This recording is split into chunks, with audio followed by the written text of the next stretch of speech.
Well, Finance Minister Tito had several weapons at his disposal. Tito could have hiked VAT, for example, or he could have increased corporate tax. If he was desperate, well, that is if he was desperate, actually, I should have said. He could have adjusted the income tax as well. Now, in the end, he didn't. And he has decided to compromise on our economy. Let's dig a little deeper now. And my colleague, Michael Marillier, is at the touch screen. So, Mike, some relief for income taxpayers like you and I. At least we have some breathing room. Yeah, absolutely. And quite surprising, some analysts have said, in fact, Koli, because the economy has been taking a lot of strain. It would have been relatively easy for Tito to hike some of those taxes. In the end, he decided against pulling the trigger on some of those weapons which you mentioned. Let's focus first of all on personal income tax, because this is very important to all South Africans, of course. But what he's faced in terms of challenges, Koli, is this. 63 billion rand shortfall in terms of government's estimates. So they were expecting much more in terms of revenue. Of course, we have an economy which is really taking strain, and so we have fallen short of that target.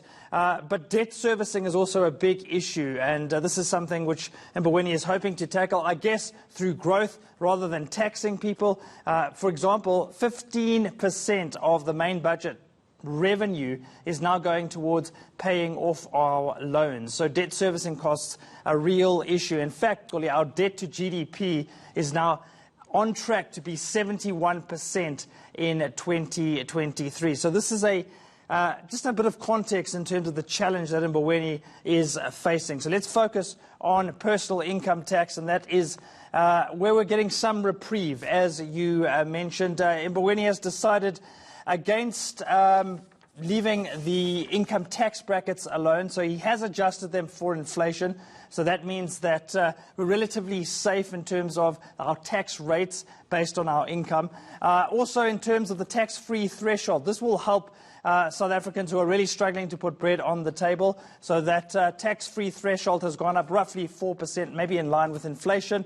And in terms of tax-free savings, this is important, Koli. This has gone up. The allowance has gone up roughly 9% to 36,000 rand. But all South Africans need to travel around to get to work and to go about their business. So let's focus on fuel taxes. This is an important one as well, because transport plays such a big role in our economy, Koli. And we've seen a 25-cent per litre increase in the fuel levies. That's made up by 16 cents for the general fuel levy and around about 9 cents for the road accident fund levy.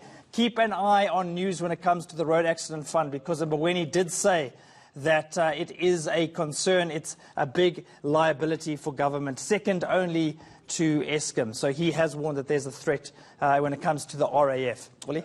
And it's not just the individual taxpayers, Mike, that are getting some relief today. It's also the corporates. It may not be much, but they're also getting some relief. Let's focus on the corporate tax, because that is important. There were warnings from analysts before this budget came out saying that Tito Mboweni could chase investors away if he decides to hike corporate tax. In the end, he decided against that. He's kept it at 28%.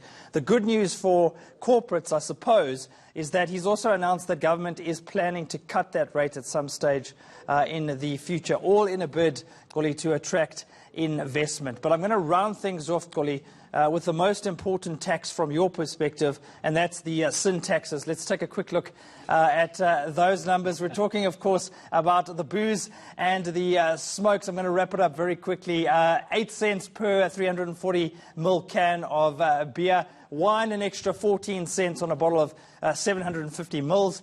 And spirits, almost R2.90 for a bottle that you might want to enjoy after a hard day's work. I know Koli certainly does. Just kidding. Mike, you're giving me away here. The one person who gave himself away was Minister Gwede Mantashe. It's not me. So he's the one that seemed very upset with the increase in alcohol taxes. So anyway, let's keep it there. Mike, thank you very much.